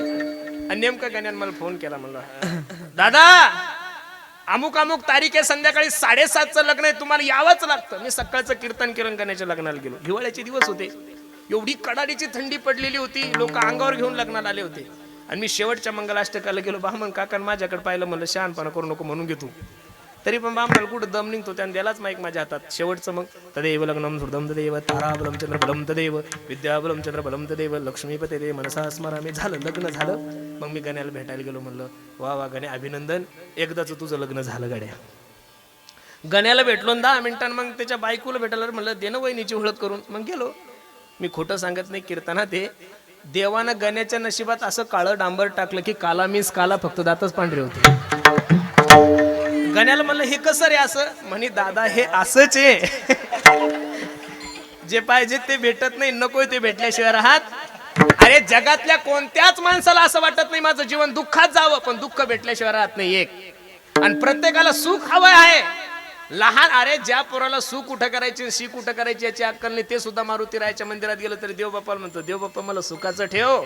सुख हा माणसाचा आवडता विषय आहे, पण तुमचं नशीब एवढं खराब आहे, ज्याला सुख पाहिजे त्यांना भेटत नाही, ज्याला दुःख नकोय पण ते भेटल्याशिवाय राहत नाही. प्रत्येकाच्या दुःखाचं कारण भिन्न आहे महाराज. मी सांगितलं ना तुम्हाला, आज महाराष्ट्रापुढे एवढे मोठे संकट आहे, त्यामध्ये सर्वात मोठं संकट भाऊ दुष्काळाचं आहे. मी महाराष्ट्रभर फिरतोय, बऱ्याचशा ठिकाणी मराठवाड्यामध्ये आजच्या तारखेमध्ये टँकर चालू आहे. जर ऑक्टोबर नोव्हेंबर मध्ये जर समाजाला प्यायला पाणी नाही, तर एप्रिल महिन्यामध्ये मे महिन्यामध्ये शेतकऱ्यांनी करायचं काय हा मोठा प्रश्न आहे. काही गोष्टीमुळं जे मूळ विषय ते बाजूलाच राहून गेले ना महाराज. मला तर एक कळतंय महाराज, विषय कोणताही असू द्या, मरण शेतकऱ्याचं ठरलेलं आहे महाराज.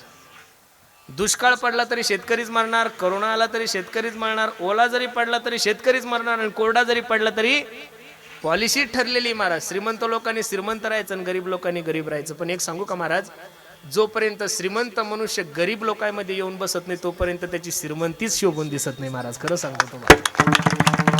अरे गरीब माणसं, श्रीमंत माणसाला जर आपली श्रीमंती मोजायची असेल तर त्याला गरीबातच यावं लागेल ना.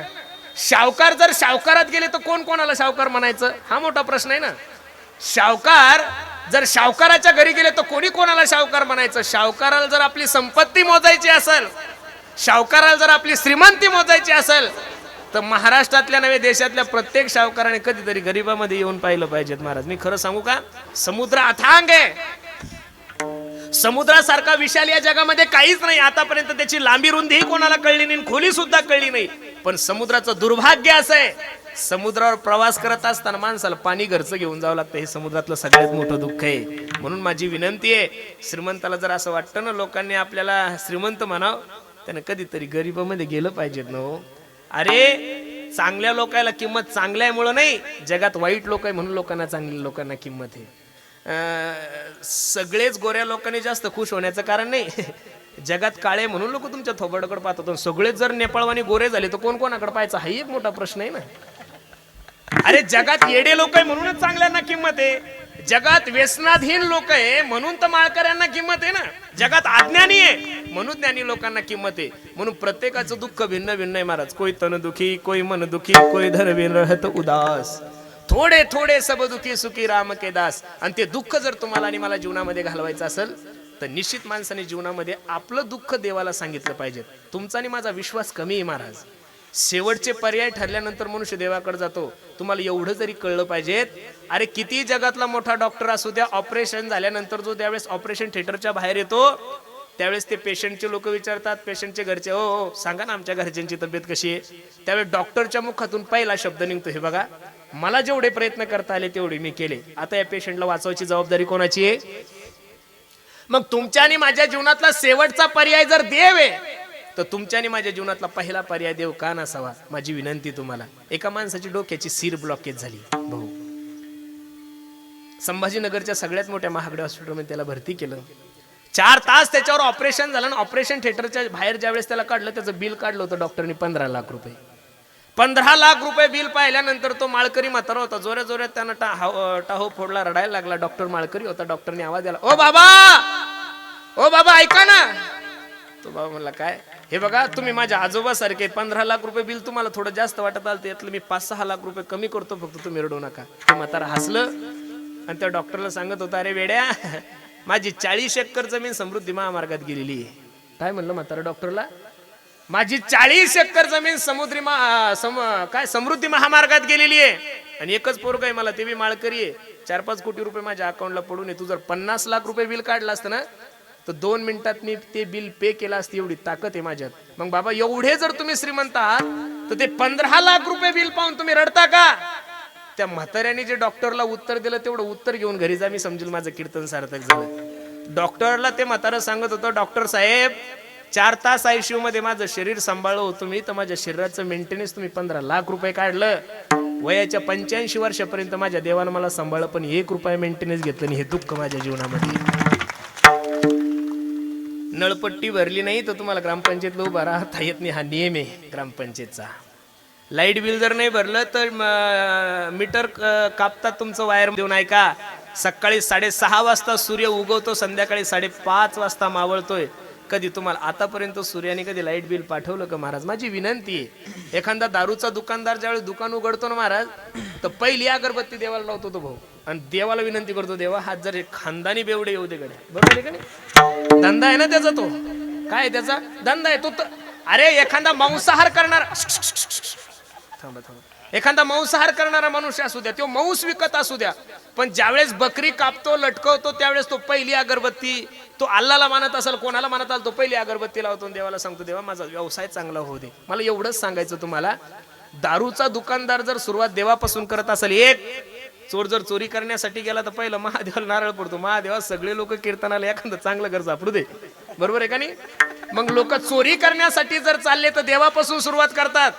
दारूचा दुकानदार जर दुकानाची सुरुवात देवापासून करत असेल, तर तुम्ही आणि मी तुमच्या आणि माझ्या जीवनाची सुरुवात देवापासून का करू नये? केलीच पाहिजे महाराज. जिंदगी जब तक रहेगी फुर्सत ना होगी काम से, कुछ समय ऐसा निकालो प्रेम करो भगवानशी. विनंती गड्यानो तुम्हाला, कोरोनाच्या काळानंतर तुम्ही आम्ही लोक जिवंत आहेत असं समजा. देवानं तुम्हाला उर्वरित आयुष्य फक्त बोनस दिलंय. काय दिलंय? आणि ते बी काड्या करण्यासाठी नाही. काय माणूस कसा घडवला वा अण्णा काही कळत नाही. तुम्ही सगळे प्राणी पहा, कुत्र आडवय, मांजर आडवी, गाय आडवी, बैल आडवी, म्हैस आडवी, सगळे आडवेचे हो. फक्त एक उभं घातलंय जन्माला देवानं. देव तर डोक्याला हात लावून बसला. हे उभा असून एवढं आडवं चालतं? माणसाचा स्वभाव सांगतो, हे उभा असून एवढं आडवं चालतं. बाय चान्स आडवा असतं तर किती आडवं चाललं असतं. देवाला बरं वाटावं म्हणून माणसाची निर्मिती, पण माणसापासून देवाला 1% समाधान नाही महाराज. म्हणून सर्वांना माझी विनंती आहे, तुम्ही सर्व काही करा गड्यानो, राजकारण करू नका असं माझं म्हणणं नाही. मी कीर्तन करतोय, मला देवानं कीर्तन करण्याची बुद्धी दिली, बोलण्याचं वक्तृत्व दिलं. मला किती जरी त्रास झाला तरी आता उद्या सकाळचं कीर्तन, ते श्रीगोंद्या तालुक्यात एक काँग्रेसचे खूप मोठ्या अध्यक्ष होते, त्यांची पुण्यतिथी आहे. रात्रभर प्रवास करायचा. एक माणूस म्हणे, एवढा कशाला बोमट्या मारत फिरतोय? पैशासाठी नाही बरं. तुमचा असा गोड गैरसमज असेल, माझं आधार कार्ड पॅन कार्ड घेऊन जातो मी, 1 रुपयाची प्रॉपर्टी नाही मारा, जेवढी होती तेवढी चोख उभरायसाठी खर्च केली. बरोबर आहे का नाही? मी नारदाच्या गादीवरून सांगतो, अजून घर सुद्धा नाही. अण्णाला मागाशी सांगितलं, अण्णा म्हणे बस झाला आता, धर्म काही पोटा पाण्याचं पाव, लेकर आहे 2 काहीतरी बघाव. म्हणलं अण्णा होईल हो. प्रत्येकाने जर पोटाचं पाहिलं तर धर्माचं कोणाचं पाहायचं, हा एक मोठा प्रश्न आहे. एक खरं सांगू तुम्हाला, प्रत्येकाने, तुम्हाला राजकीय क्षेत्रामध्ये जर देवानी पद दिलं असेल तर त्या क्षेत्रामध्ये चांगलं काम करा. मी तर नेहमी सांगत असतो, अरे हा समाज एवढा चांगला आहे, राजकीय क्षेत्रामध्ये ज्या ज्या लोकांनी चांगलं काम केलं महाराज, गावोगावी त्यांचे पुतळे झालेले एवढे चांगले लोक या समाजामध्ये. आध्यात्मिक क्षेत्रामध्ये ज्या लोकांनी चांगलं काम केलंय त्या लोकांचे मंदिर या महाराष्ट्रामध्ये झालेले. म्हणून प्रत्येक देव प्रत्येकाला संधी नाही देतो महाराज. काही काही लोक मेले हो महाराज, पण ग्रामपंचायतचे सदस्य नाही झाले महाराज. ग्रामपंचायतचे सदस्य, देवानं जर आपल्याला पद दिला असेल या समाजाची सेवा करण्यासाठी, तर किती जरी दुःख झालं तर प्रत्येक माणसाचं ते कर्तव्य, तो तुमचा धर्म आहे. कारण तुम्ही धर्मासाठी फिरता, समाजाच्या सेवेसाठी फिरता.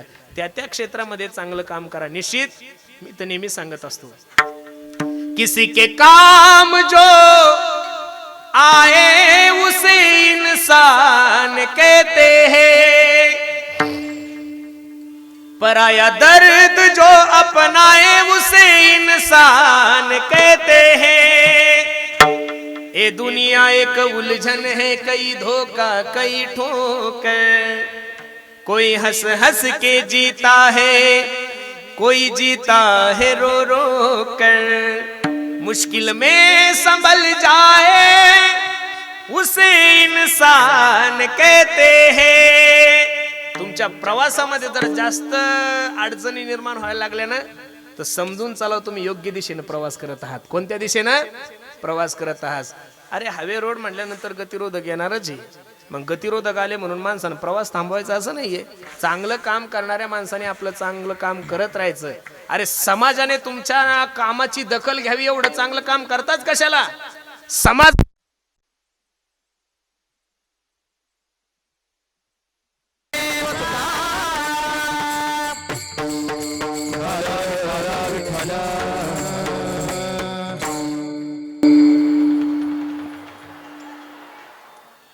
बसा बसा, झालं का आता?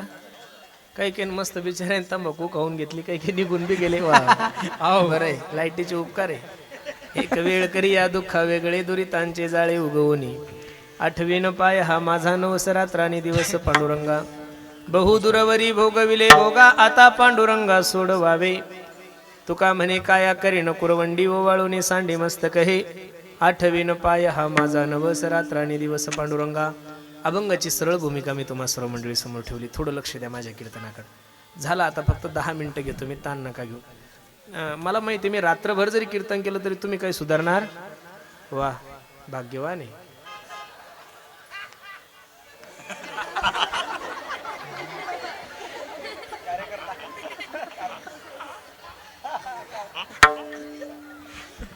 राहुल भाऊ, मी काल रामटेकला गेलो होतो.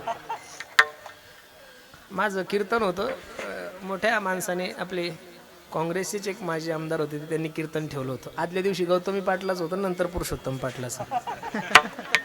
मग झालं ते कीर्तनात एक देशी प्रेमी होता, खूप चांगला होता. समाजही होता, 10-20 हजार लोक होते. त्याचा एकच दणका, 15 मिनिटं झाले की तो असा हात वर करायचा आणि म्हणायचा, पुरुषोत्तम महाराज तुम आगे बढो. मला काय बोलतोय काही कळत नाहीये. 2 मिनिटं. मानवी देहाला जन्माला आल्यानंतर निश्चित माणसाने थोडा वेळ तरी देवासाठी देत चला. 24 तास आहे तुमच्याकडं, त्यातले 23 तास समाजाची सेवा करा, धंदा करा, व्यवसाय करा, शेती करा, पण 1 तास तुम्ही त्याच्यासाठी द्या. बसणारी मंडळी माझी विनंती आहे, तुम्ही त्याच्यासाठी वेळ द्याल तर तो तुमच्यासाठी वेळ देईल गड्यांनो. बरेचसे लोक आम्हाला म्हणतात 4 राज्यामध्ये कीर्तन करावं लागतं, दररोज कीर्तन आहे महाराज. एका वर्षात इनोव्हा गाडी माझी 1.5 ते 2 लाख किलोमीटर झाली. कोणता ड्रायव्हर 6 महिन्याच्या वर टिकत नाही. त्याला 2-3 महिने बरं वाटतं महाराजासोबत, बरं आहे, पण दुसरं काहीच नाही. गाडी एक गाडी, गाडी दोन्ही गाडी, गाडी त्रिक गाडी आणि गाडी चोक गाडी. गाडी सोडून दुसरा विषय. मी महाराज झाल्यापासून आतापर्यंत कमीत कमी 25 लाख किलोमीटर फिरलो भाऊ. किती? 2-4 दिवसापूर्वी एका चांगल्या खासदाराचा वाढदिवस होता आणि ते मला म्हणे, महाराज रात्रंदिवस प्रवास करता हो, कधी थकत नाही, कधी तुम्हाला काही होत नाही, कधी तुमच्या गाडीचा अपघात होत नाही, काय कारण काय याचं? मी त्या खासदार महोदयांना जे उत्तर दिलं ते खूप महत्वाचं होतं. म्हणलं, साहेब रात्री 9 ते 11 कीर्तन संपलं की आमचा ड्रायव्हर गाडीच चालवत नाही. एक लक्ष देऊन ऐका, रात्री 9 ते 11 कीर्तन संपल्यानंतर आमचा ड्रायव्हर गाडीच चालवत नाही. रात्रभर गाडी चालवण्याचं काम ड्रायव्हरच्या रूपात पांडुरंग परमात्माच करतो. त्याच्यामुळे दुःख होण्याचं काही कारण नाही. तुम्हाला जबाबदारी टाकावं लागेल ना महाराज त्याच्यावर. तुमचा विश्वास नाहीये, तुम्ही देवावर विश्वास टाका. तुका म्हणे भार घातली यावरी होईल काय वारी नारायण. फक्त तुम्ही एकदा त्याच्यावर जबाबदारी टाका. एकदा जबाबदारी टाकली, अरे बायकोनं नुसतं मंगळसूत्र घातलं, कुंकू लावलं आणि एकदा 200-400 लोकांमध्ये तुमचं नाव घेतलं तर जीवनभर माणूस त्या बायकोची सेवा करतो. करावंच लागते महाराज. तिनं तुम्हाला सर्वस्व मानलेलं असतं. मग नुसतं मंगळसूत्र घातलं आणि कुंकू लावलं तर जीवनभर माणूस त्या बायकोची सेवा करतो. काय नाही करत त्या बायकोसाठी? मायला सुद्धा बोलत नाही अण्णा माणूस, बापाला बोलत नाही, बहिणीला बोलत नाही, भावाला बोलत नाही, फक्त बायकोच ऐकतो. त्याला आपल्या भाषेत बैल बुगल्या म्हणतात. काय म्हणतात? बाकीच्या भाषेत त्याला काय म्हणतात काय माहिती. काय केलंय होती ना? काय नाही, फक्त गळ्यामध्ये माळ घातली, मंगळसूत्र घातलंय आणि कुंकू लावलंय तर जीवनभर नवरात्रीची सेवा करतो. माझ्या पांडुरंगाची माळ गळ्यामध्ये घाला, त्याच्या नावाचा गोपीचंदन टिळा लावा आणि तुम्ही तुमच्या जीवनाची जबाबदारी त्याच्यावर टाकून द्या. मी नारदाच्या गादीवरून सांगतो, तुमच्या जीवनातलं कितीही मोठं संकट असू द्या, माझा जगाचा मालक तारल्याशिवाय राहणार नाही महाराज. तयाच्या चिंतने निरसेल संकट तराल दुर्गट भवसिंधू. म्हणून एवढा सुंदर नर्दे तुमच्याने माझ्या जीवनात प्राप्त झालाय ना, माझी विनंती आहे, मानुस जन अनमोल रे, अरे मिट्टी में न खोल रे, अब तो मिला है फिर ना मिलेगा कभी नहीं, कभी नहीं, कभी नहीं रे. आंधळ्याच्या हातात कावळा सापडावा तसा तुमच्या हातात नरदे सापडलेला आहे. प्रत्येक गोष्ट परत मिळते हो. गेलेली बायको, सत्ता, संपत्ती, घर बीर सगळं मिळतं, पण life is not once more. किती जरी पैसे खर्च केले ते 1 मिनिटाचं आयुष्य भेटत नाही. म्हणून एवढा सुंदर नरदे तुमच्याने माझ्या जीवनात प्राप्त झालाय. संधीचं सोनं करा महाराज. ज्यांच्या पुण्यतिथी निमित्त आपण उपस्थित आहोत महाराज, त्या माणसाने जीवनामध्ये संपत्ती किती कमवली, कॉलेज किती कमवले, हे त्यांच्या प्रारब्धाचा खेळ आहे. संपत्ती असेल, नाव असेल, हे त्याच्या प्रारब्धाने भेटतात. प्रयत्न करून जीवनामध्ये कोणी श्रीमंत नाही होत. प्रयत्न करून जर जगामध्ये लोक श्रीमंत झाले असते, त्या महाराष्ट्रातले शेतकरी गरीब राहिलेच नसते. रात्री 12 वाजता जरी लाईट आली तरी ते हरभऱ्याला पाणी द्यायला जातं आणि गावाला पाणी द्यायला जातं. अजून त्याच्या घरावरचे पत्र नाही बदलले. एक शेतकरी 5 एकरावाला जीवनभरात फक्त एका पोरीचं लग्न करू शकतो, ते बी कर्ज काढून अख्ख्या लाईफ मध्ये. ना तो त्याच्या पोराला MBBS करू शकत, ना तो त्याच्या पोराला कोणत्या मोठ्या नोकरीवर लावू शकत, ना कोणता क्लास 1 करू शकत, ना क्लास 2 करू शकत. मग कष्ट कमी करतोय का तो? सकाळी 8 वाजता शेतात गेले की संध्याकाळी 8 वाजता घरी येतात. बैलापेक्षा जास्त काम करतात तरी सुद्धा पैसा नाही मिळत. याचं कारण पैसा हा प्रारब्धात असावा लागतो. कशात असावा लागतो? प्रारब्धात असावा लागतो. मला माहिती आहे त्यांचं जीवनामध्ये, मला तर आल्यानंतर कळालं की पहिलं सैनिक स्कूल, जिजामाता सैनिक स्कूल आपल्या विदर्भामध्ये, मिलिटरी स्कूल ना, मुलींची शाळा पहिली आपल्या विदर्भामध्ये त्यांनी काढली. ठीक आहे, कॉलेज काढले, त्यांनी सगळं काही केलं, तो भाग सोडून द्या. पण त्यांनी जीवनामध्ये सर्वात मोठी जी संपत्ती कमवली ना महाराज, त्या संपत्तीचं नाव आहे फक्त आणि फक्त माणुसकी आणि मित्रता. सगळे लोक त्यांच्या आज आल्यापासून सगळे लोक म्हणतात महाराज खूप दिलदार, मैत्रीचा राजा. मी मगाशी तुम्हाला सांगितलं, असा पक्ष नाही की त्या पक्षातला मनुष्य अजित येऊन गेला नाही महाराज. ते कोणत्या सर्वच पक्षात कोणत्याही माणसासोबत त्यांचे एकदम खूप सुंदर मैत्रीचे संबंध होते. माझी वैभव राहुल दादाला सुद्धा आणि विवेक दादाला सुद्धा विनंती आहे, तुमच्या वडिलांनी जी परंपरा आजपर्यंत इथं आणली, त्यांनी जो समाजाचा वसा, जो माणुसकीचा वसा जपलाय, तोच वसा जर आपण जीवनभर जपला तर मला तरी असं वाटतं आजच्या पुण्यतिथीला त्यांच्यासाठी ही खरी श्रद्धांजली राहील महाराज. बरोबर आहे का नाही? आमचे प्रदीप भाऊ गेले का? कुठं आहे प्रदीप भाऊ? वा वा, ते धुंदीत असतात पण धुंदीतले लोक खरं खूप बोलतात महाराज. बरोबर आहे का नाही? ते म्हणे महाराज मी भरपूर लोक पाहिले पण आमच्या समाधान भाऊ सारखा माणूसच पाहिला नाही. मी 24 तास त्यांच्या सोबत राहायचो. महाराज खरं सांगतोय तुम्हाला, ही त्यांनी कमवलेली माणुसकी आहे, संपत्ती आहे. पैसा तर लोक खूप कमवतात हो, पैशाला काय, पैसे किती लोकांकडे कोट्याधीश लोक आहे महाराज, पण त्यांना बोलायला सुद्धा माणसं नाही महाराज. मोबाईललाच बोलावं लागतं आणि TVलाच बोलावं लागतं. एक माणूस कुत्र सुद्धा जवळ जाऊन बसत नाहीये. आज त्यांनी जीवनात जी कमवलेली संपत्ती आहे, ती संपत्ती म्हणजे या समाजाचं प्रेम. सकाळपासून लोक चालू आहे. मी लाईफमध्ये कधीच कीर्तन रद्द करत नाही बरं शरद भाऊ. कारण काय आहे माहिती आहे का, कुठेही सोशल मीडिया चालू असतो आणि नाव एवढं मोठं आहे, आपण जर दुसरीकडे कीर्तन रद्द केलं तर त्याही लोकांचा खूप मोठा, कारण एका दिवसाचा खर्च लोक 5-5, 10-10 लाख रुपये करतात आणि आपल्यावर विश्वास आहे. आपण जर नाही गेलो ते लोक नाराज होतात. पण आजची ही सेवा, मला आमच्या अण्णाने सांगितलं, मला काहीच माहीत नाही, बाकी कोणी जरी फोन केला असतात मी तारीख नसती घेतली, पण अण्णाने सांगितलं मी सांगतोय तुम्हाला, त्यांनीच रोजनिशी घेतली आणि तारीख कोड करून टाकली. तुम्हाला समाधान भाऊच्या पुण्यतिथीला यावं वेगळं आणि यावंच सकारात्मक. काही लोक नाही म्हणत का वेळ भेटला तर या बरं आमच्या पोरीचं लग्न आहे असं म्हणतात. काही लोक म्हणतात ओ भाऊ तुम्हाला यावं लागतं बरं, आणि काही लोक म्हणतात भाऊ तुम्हाला लग्नाला यावंच लागतं. तसं त्यांनी मला सांगितलं आणि ते आदेश देतात, काही ठिकाणी धमकी बी देतात.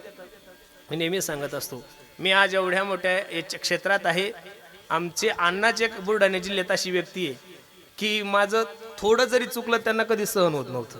थोडंसं बी चुकलं की ते मला बोललं की महाराज तुम्हाला अजिबात डोकं नाही, डायरेक्ट म्हणायचे चुक्या सुधरत मी इथं आलो बरं महाराज. बरोबर आहे का नाही? हक्काच आहे. त्यांनी मला लहानपणी खूप सांभाळलं महाराज. आता मोठा आहे, आता लोक प्रेम करतात, आता सोशल मीडियावर नाव आहे म्हणून आम्ही ऑटोवर कीर्तनाला गेलेलो, 2 व्हीलर. ते बी काय परिसर महाराज आपला, 300 द्यायचे 200 आम्ही टाकायची डिझेलला. पण संघर्ष होता. बरोबर आहे का नाही? पण स्वप्न होतं माझं राहुल भाऊ, मी पहिल्यापासून स्वप्न कधी हलकट पाहिलंच नाही. ज्यावेळेस ऑटोत प्रवास करायचो त्यावेळेस मी अण्णाला म्हणायचो, अण्णा तुम्ही पहा मी एक दिवस फॉर्च्युनर घेऊन दाखवील. 2च वर्षात फॉर्च्युनर घेतली महाराज. देवानं कोणत्या स्वप्न पाहताना थोडं चांगलं पाहून. परवा दिवशी माझा एक मित्र म्हणे पुरुषोत्तम, म्हणलं काय रे, मी स्वप्नात चटणी भाकर खाल्ली. म्हणलं किती हलकट आहे बे तू, माणूसही हलकट आणि स्वप्न सुद्धा हलकट. अरे स्वप्नात जर खायचं असं तर गुलाबजाम खाय ना स्वप्नात. आता स्वप्नात तुम्हाला गाडी घ्यायची, तुम्ही एखादी लँड क्रुझर घ्या, एखादी VIP गाडी घ्या. काही स्वप्नात लुना घेतात, हलकटच ना महाराज ते लोक. आता स्वप्नात गाडी घेण्यासाठी बँकचं लोनची गरज नाही, डाऊन पेमेंट भरायची गरज नाही, कोणता चेक नाही. स्वप्न चांगलं पाहा महाराज. आणि ज्ञानोबराय तुकोबरायच्या कृपेने देवानं जेही मागितलं ते सर्वच दिलं महाराज. म्हणून अण्णामुळे तुम्हा सर्व मायबापाच्या दर्शनाचा योग माझ्या जीवनामध्ये प्राप्त झालाय. वारकरी संप्रदायाचं खूप चांगलं कार्य, वारकरी महामंडळाचे बुलढाणा जिल्ह्याचे अध्यक्ष सुद्धा आहेत, आमच्या काकू सुद्धा आलेला आहे महाराज. रात्री 3 वाजता जरी गेलो तर हा चिले, आम्ही रात्री 3 वाजता आम्हाला सुंबार नाही महाराज, कधी भुका लागतील काही सांगता येत नाही. रात्री 3 वाजता सुद्धा गरम चपाती गरम भाजी खाऊन घातलेली आहे. ते उपकार त्यांचे माझ्यावर आहेत. म्हणून अण्णांनी मला सांगितलं, मला बाकी सांगू नका म्हणे, आपल्याला कीर्तन करायचं. मी तिकडच्या लोकांना सांगितलं, म्हणलं माझी केस आहे म्हणलं कोर्टामध्ये नागपूरची आहे. तेवढं तर खोटं बोलणंच होतं ना महाराज. समाधान भाऊची इच्छा होती, ते म्हणे एकदा तरी आपल्याला आपल्या गावामध्ये पुरुषोत्तम महाराजाचं कीर्तन ठेवायचं, इंदुरीकराचं कीर्तन ठेवायचं, भागवत कथा ठेवायची. भगवंताने त्यांची ती इच्छा जिवंतपणी जरी नाही पूर्ण केली तर मी नारदाच्या गादीवरून सांगतो, समाधान भाऊ ज्या ठिकाणी असतील, वैकुंठात असतील, स्वर्गात असतील, ज्या ठिकाणी असतील, त्या ठिकाणावर हा कार्यक्रम ज्या वेळेस पाहत असेल ना महाराज, तर मी सांगतो त्यांच्याही डोळ्याला धारा लागल्या असतील, तेही म्हणत असेल किती गोड नियोजन केलं महाराज. खरं सांगतो, काही काही बाप एवढे अभागी असतात महाराज, जिवंतपणे सुद्धा पोरं त्यांना बोलत नाहीये. काही काही बाप एवढे अभागी असतात की जिवंतपणे त्यांना भाकरी सुद्धा खायला भेटत नाहीये. भाग्यवान बाप आहे ते. आमच्या राहुल भाऊनी, आमच्या विवेक दादानी खूप सुंदर नियोजन केलं. नजर लागावं एवढा सुंदर कार्यक्रम. आणि सगळे जिल्ह्यातले लोक आहे महाराज. हे मौनी बाबा संस्थांचे भाऊ, तुमचे खूप मोठे उपकार आहेत. माझी विनंती तुम्हाला, हे पोरं नाही कीर्तनकार झाले तरी चालतात भाऊ, हे नाही गायक झाले तरी चालतात, अशी इच्छा नाही आम्ही, आणि वादक व्हावं, कीर्तनकार व्हावं, गायक व्हावं भाऊ. पण एक मुलगा जर सुसंस्कारिक जीवन जगला, निर्व्यसनी जीवन जगला भाऊ, तर एक कुटुंब सुखी होण्याचं काम होतंय. आणि ते कुटुंब सुखी करण्याचं काम आपली संस्था खूप चांगल्या प्रकारे करते. माझी विनंती आहे, आपण सुद्धा अशा लोकांना सहकार्य केलं पाहिजेत महाराज. अरे धर्मासाठी काम करणारे लोक या जगामध्ये खूप आहे. धर्माचं नाव करून पोट भरणारे हजारो सापडतील तुम्हाला. धर्माच्या नावाखाली प्रॉपर्ट्या कमवणारे हजारो लोक सापडतील. पण या गरीब गोर गरीब मुलांना, आमचे श्याम महाराज म्हणतात, महाराज यातले अर्धे लोक तर असे की यांच्या फी सुद्धा घेत नाही. बरोबर आहे का नाही? फक्त धर्माचं काम करायचं. आणि धर्माचं काम जर एखादा मनुष्य करत असेल ना, तर आपलं कर्तव्य आपण त्याच्या पाठीमागं काय झालं पाहिजेत, उभं राहिलं पाहिजेत. म्हणून हे सर्वच मंडळी, आमचा नागेश आहेत, आमची चिलू बाळ आहेत, आमचे हनुमानजी आहेत, आमचा श्याम सुद्धा कार्यक्रमासाठी उपस्थित झाले. सर्वच मंडळी द्यावे तेवढे धन्यवाद. जाता जाता फक्त सर्वांना विनंती करील, मायबाप जीवन थोडं जगा गाड्यांनो, पण जीवन जगत असताना निश्चित तुम्ही गेल्यानंतर लोकांना तुमच्या जाण्याची हुरहुर वाटली पाहिजेत. असं प्रत्येकानं जीवन जगा. देशाविषयी धर्माविषयी स्वाभिमान बाळगा. प्रत्येकाने आपल्या आई वडिलाची सेवा करा. ज्या दिवशी जीवनातला बाप जाईल ना महाराज, त्या दिवशी समजून चाला की तुमच्या जीवनातला आधार वड गेला. अरे तुमचा बाप म्हातारा असू द्या, नुसता घरात जरी बसलेला असेल ना तरी घरात वजन असतं. अरे सचिन तेंडुलकर सारख्या माणसाला ज्यावेळेस भारतरत्न पुरस्कार जाहीर झाला, मीडियावाल्यांनी प्रश्न केला, कसं वाटतंय सचिनजी तुम्हाला? सचिन सांगत होता, आज मी क्रिकेट विश्वातील सगळ्यात मोठा व्यक्ती, मास्टर सचिन तेंडुलकर म्हणून माझी ओळख आहे. माझ्यासारखा क्रिकेटर याच्या अगोदरही झाला नाही, याच्या नंतरही होणार नाहीये. पण हे सगळं सुख पाहण्यासाठी मला या देशाने भारतरत्न पुरस्कार दिला. हे सगळं पाहण्यासाठी माझा बाप रमेश तेंडुलकर जिवंत असता तर मला अजून बरं वाटलं असतं. छत्रपती शिवाजी महाराज या महाराष्ट्राचे राजे झाले. सर्व किल्ले माझ्या राजाच्या ताब्यात आहे. 32 मन सोन्याच्या सिंहासनावर माझा राजा विराजमान आहे. सोन्याचं मुकुट माझ्या राजाच्या डोक्यामध्ये असताना राजा रडायला लागला. माझी जावई साहेबांनी प्रश्न केला, राजे काय झालं रडायला तुम्हाला? तुम्ही या महाराष्ट्राचे राजे आहात, सर्व किल्ले तुमच्या ताब्यात आहे, हिरे माणिक मोती नौकर चाकर सगळे, मग रडता का? त्यावेळेस रडता रडता छत्रपती शिवाजी महाराजांच्या मुखातून जे शब्द गेले ते किती महत्वाचे. आई मला माहिती आहे मी या महाराष्ट्राचा राजा आहे, सर्व किल्ले माझ्या ताब्यात आहे, 32 मन सोन्याच्या सिंहासनावर मी विराजमान आहे, सोन्याचं मुकुट माझ्या डोक्यामध्ये. पण आई तुला सांगू, हा छत्रपती 32 मन सोन्याच्या सिंहासनावर विराजमान आहे आणि याच्या डोक्यामध्ये सोन्याचं मुकुट आहे. हे सर्व सुख, हे सर्व ऐश्वर्य पाहण्यासाठी तुझ्या डोक्याचं कुंकू माझा बाप शहाजीराजा जिवंत असता तर मला अजून बरं वाटलं असतं. म्हणून सर्वांना माझी विनंती गड्यांनो, 2 गोष्टी माझ्या काळजावर लिहून ठेवा.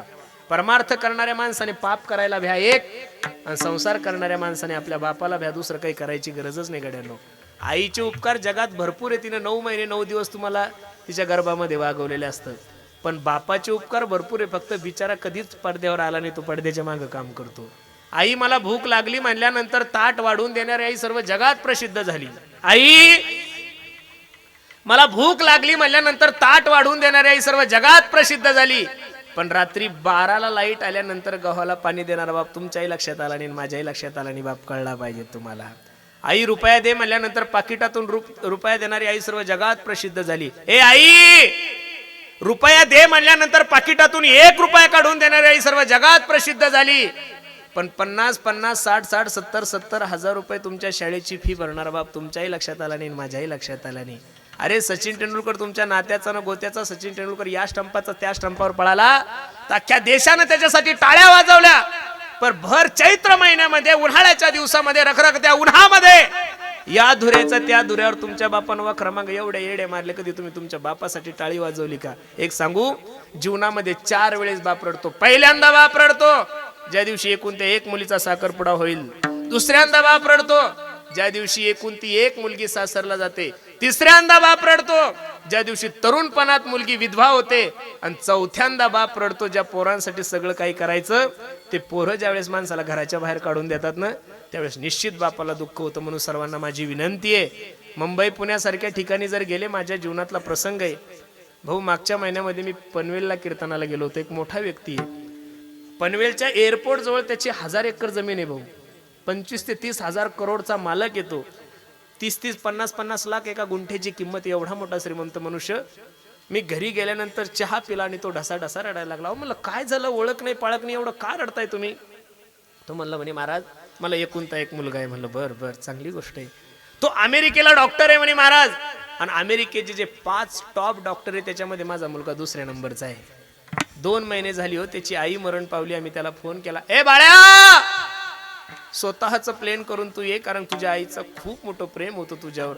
तू ये, आम्ही 2 दिवस तुझ्या आईला बर्फात ठेवतो पण तू अंत्ययात्रेला ये. पोरानं तिकून आपल्या बापाला सांगितलं, बाबा माझं खूप बिझी शेड्यूल आहे, आय एम बिझी. माझी विनंती तुम्हाला, तुम्ही काय करा, अंत्ययात्रेच्या वेळेस मला व्हिडिओ कॉल करा. मी व्हिडिओ कॉल मधून माझ्या आईची अंत्ययात्रा पाठवू. माझी सर्व मंडळीला विनंती आहे, ज्या पैशामुळे तुमचे मायबाप तुमच्यापासून दूर जाईल, ज्या शिक्षणामुळे तुमचे मायबाप तुमच्यापासून दूर जाईल, तर एवढा पैसाच कसा कमवता तुम्ही आपल्या मायबापापासून दूर जात असतील. मुंबई पुण्यासारख्या ठिकाणी जर गेले तर काही काही उद्योगपत्यांच्या दारातल्या कुत्र्याचं मेंटेनन्स 1 लाख रुपये. मुंबई पुण्यासारख्या ठिकाणी जर गेले ना तर तिथल्या उद्योगपत्यांच्या कुत्र्याचं मेंटेनन्स 1 लाख रुपये. पण काय नशीब आहे महाराज, त्या कुत्र्यांची मायबाप वृद्धाश्रम मध्ये. नाही कळलं तुम्हाला? जाऊ द्या, तुम्ही थोडं घाटाखालचीच लोक आहे, तुम्हाला रेंज कमीच आहे, थोडं ऐकत जा ना. 4G करून ऐकलं पाहिजे माणसाने. कीर्तन कळण्यासाठी थोडं रेंज पाहिजे, ऐका. म्हणून सर्वांना माझी विनंती, पैसों से खाना मिल सकता है, भूख नहीं मिल सकती. पैसों से किताबें खरीद सकते हो, ज्ञान नहीं खरीद सकते. पैसों से अच्छा बिछाना खरीद सकते हो, नींद नहीं खरीद सकते. उसी तरह पैसों से बहुत अच्छी बीवी आप लोगों को मिल सकती है, लेकिन पैसों से एक बात इस बाजार में नहीं मिलती, उसे माँ बाप कहते. म्हणून सर्वांना माझी विनंती आहे, आई माझी मायेचा सागर दिला तिने जीवनाला आकार. तळपत्या उन्हात आणि रखरखत्या रानात राहिली समाजासाठी तू ग कष्टाच्या घामात. कधी मिळेल मुठभर घास, कधी घडे तिला उपवास. ओल्या मातीतून चालताना तुडविले काट्याचे फास. आई माझी मायेचा सागर दिला तिने जीवनाला आकार. म्हणून प्रत्येकाला माझे हात जोडून येते, प्रत्येकाने आपल्या आई वडिलाची सेवा करा, धर्माची सेवा करा. विठोबार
बसा ना 2 मिनिटं बसा.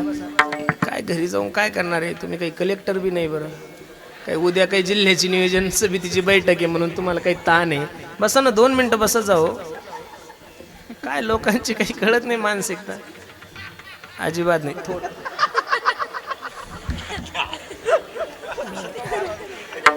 उद्या त्याला गाडीत घ्या, सैलानील घेऊन जाऊ त्याला. न्यूनते पुरते अधिकते सरते करून घ्यावे तुम्ही ते विनिवित असे. बसा 2 मिनिटं बसा बसा बसा खाली बसा. झालेली सेवा भगवंताच्या चरणी अर्पण करायची. ऐका ऐका ऐका. ज्यांच्या पुण्यतिथीनिमित्त हा भव्य दिव्य स्वरूपाचा कार्यक्रम असे असणारे आपल्या सर्वांचे लाडके समाधान भाऊ सावळे यांच्या प्रथम पुण्यतिथीनिमित्त सर्व मायबापाच्या दर्शनाचा योग माझ्या जीवनामध्ये प्राप्त झाला. अनेक क्षेत्रातले काही मंडळी आलेले आपल्या कार्यक्रमाची शोभा वाढवण्यासाठी आपल्या विभागाच्या एक कुशल असं नेतृत्व असणारे आमच्या जयश्रीताईसुद्धा कार्यक्रमासाठी उपस्थित आहेत. ताईंच्याही चरणी मी माझा माथा ठेवतो. आपल्या चिखली तालुक्याचे भाग्यविधाते आमचे राहुल भाऊसुद्धा आलेले आहेत. काही माणसं आपल्या तिथं आले तर त्यांचा मान राखणं हे आपलं कर्तव्य असतं. लगेच पळतात येड्यावानी, बोंगाळेलवानी कसं पळतात तुम्ही? पण मी काही दुसरा महाराज नाही ना, तुमच्या जिल्ह्यातला आहे. थोडी शांत झालं. 5 मिनिटं फक्त, जास्त वेळ. मी मगाशी सांगितलं ना, मी रात्रभर जरी बोललो तरी तुम्ही सुधारणार. त्यामुळे मी लोड नाही घेत. आपल्या कार्यक्रमाची शोभा वाढवण्यासाठी आमचे राहुल भाऊ आलेले, त्यांची फक्त शेवटची श्रद्धांजली होईल, आदरांजली होईल आणि आपण आपली सेवा काय करणार आहोत, समाप्त करणार आहोत. कार्यक्रमासाठी उपस्थित सर्वच गुणीजन महाराज मंडळी, आपल्या भागाचं वैभव असणारे आमचे प्रदीप महाराज आहेत, आमचे श्यामदादा डाकोरकर, त्यांच्या संस्थेतले सर्व विद्यार्थी, आमचे नागेश दादा आहेत, आमचा श्याम आहेत, आमचे हनुमानजी आहेत, जळगाव घुबेतलेही बरेचसे मंडळी, आमचे विनोद पाटील, आमचे नंदू भाऊ, आमचे पोलीस पाटील, सर्वच मंडळी आलेले आहेत. सर्वांच्या चरणी मी माझा माथा ठेवतो. झालेली सेवा भगवंताच्या चरणी अर्पण करतो. जे बरोबर आहे ते माझ्या सद्गुरू जोग महाराज वारकर शिक्षण संस्थेचं आहे आणि जे चुकीचं असेल ते माझ्या बुद्धीचे दोष आहेत. आणि आमच्या समाधान भाऊचे अतिप्रिय आमचे प्रदीप भाऊ सावळे आहे का? ते का गेले? हा वा वा वा.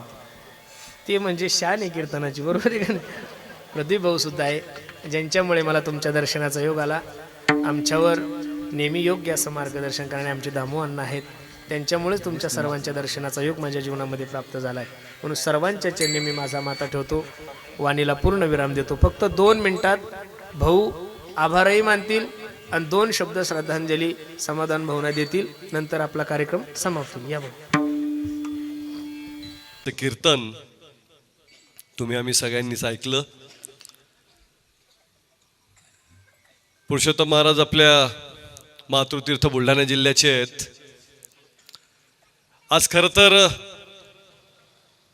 कार्यक्रमाला येण्यासाठी उशीर झाला मला, पण तो उशीर यासाठी झाला की मी जर लवकर आलो असतो तर लवकर गेलो असतो. पण मी ठरवलं होतं की पुरुषोत्तम महाराजाचं कीर्तन ऐकायचं आणि म्हणून शेवटपर्यंत बसायचं हे ठरवून आलो होतो आणि त्यामुळं येत असताना उशीर झाला.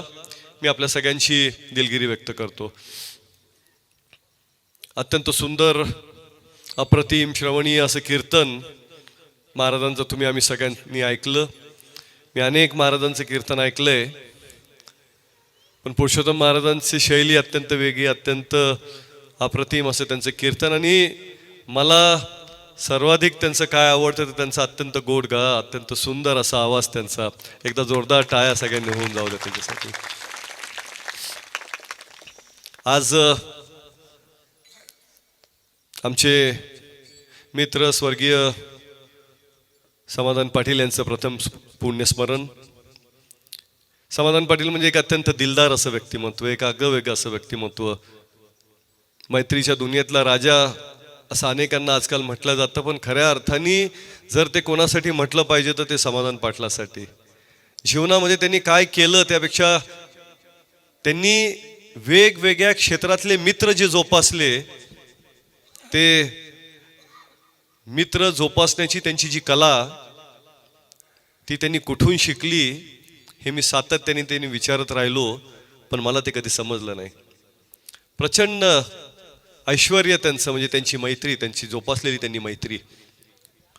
अचानक आपल्याला ते सोडून निघून गेले आणि प्रचंड मोठा धक्का त्यांच्या चाहत्यांवर, त्यांच्या मित्रपरिवारावर निश्चितपणे बसला. त्यांना सगळ्यांना प्रचंड शोक सगळ्यांना झाला, पण शेवटी जीवन आहे आणि या जीवनामध्ये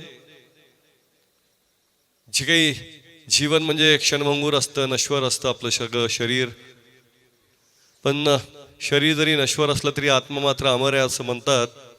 आणि तुम्ही जे काही चांगलं कार्य करत असता ते आठवणींच्या रूपाने चिरंतन मागे उरत असतं. समाधान पाटलांची आठवण ही कायमस्वरूपी मागे ते ठेवून गेलेले आहेत आणि आज त्यांचं प्रथम पुण्यस्मरण वेगवेगळ्या पद्धतीनं आपण ते साजरं करत असतो. यावेळेस कीर्तनाने त्यांचं प्रथम पुण्यस्मरण साजरं केलं गेलं. यापेक्षा आणखीन चांगल्या पद्धतीने ते काय साजरं होऊ शकलं असतं आणि त्यात हरिभक्तपरायण पुरुषोत्तम महाराजांचं कीर्तन त्यांनी त्यांचं पहिलं पुण्यस्मरण आपण सगळ्यांनी साजरं केलं. तर मी पुन्हा एकदा या कार्यक्रमाच्या शेवटी आपल्या सगळ्यांच्या वतीनं त्यांना भावपूर्ण आदरांजली अर्पण करतो. स्वर्गीय समाधान पाटलांना, राहुल असेल, त्याचा भाऊ असेल, संपूर्ण सावे परिवार असेल, यांच्यासोबत आपण सगळे आहोतच. आणि समाधान पाटलांचं आठवण वेगवेगळ्या माध्यमातून आपण निश्चितपणे कायम ठेवू. मी पुन्हा एकदा त्यांना भावपूर्ण आदरांजली अर्पण करत असताना आज हरिभक्तपरायण पुरुषोत्तम महाराजांनी दुसरी एक तारीख असताना देखील ती तारीख रद्द करून, तो कार्यक्रम रद्द करून इथे त्यांनी वेळ दिला. हा कार्यक्रम त्यांनी स्वीकारला, हा कार्यक्रम त्यांनी घेतला. त्याबद्दल त्यांचं असेल, दामोअण्णांचं असेल, मनापासून या संपूर्ण टीमचं मनापासून आभार व्यक्त करतो. वेगवेगळी मंडळी जी आज या कार्यक्रमाला इथे येऊन गेली, समाधान पाटलांना आदरांजली अर्पण करून गेली, त्यांचं देखील मी मनापासून सावे परिवाराच्या वतीनं त्यांचं सगळ्यांचं ऋण व्यक्त करतो. आपण सगळे या कार्यक्रमासाठी आलात त्याबद्दल आपल्या सगळ्यांचं आभार. उपस्थित या सगळे बालगोपाल आमचे, खरं तर महाराजांनी जे सांगितलं की मौनी महाराज संस्थांच्या वतीनं दरवर्षी आम्ही या मुलांना म्हणजे शिक्षण तर त्यांना तिकडे भेटत असतं, पण हे जे शिक्षण आहे आध्यात्मिक, हे शिक्षण देण्याचा प्रयत्न आम्ही करत असतो. आणि यातून एखादा महाराज घडला, एखादा चांगला घडला तरी आम्हाला त्याचा निश्चित आनंद आहे. तर अशा पद्धतीने आमचा तो प्रयत्न. आणि आज हे आमचे सगळे बालगोपाल देखील इथं आले. चला, आज एवढ्या थंडीची सगळी मंडळी आली, सगळ्यांचं मनापासून खूप खूप आभार.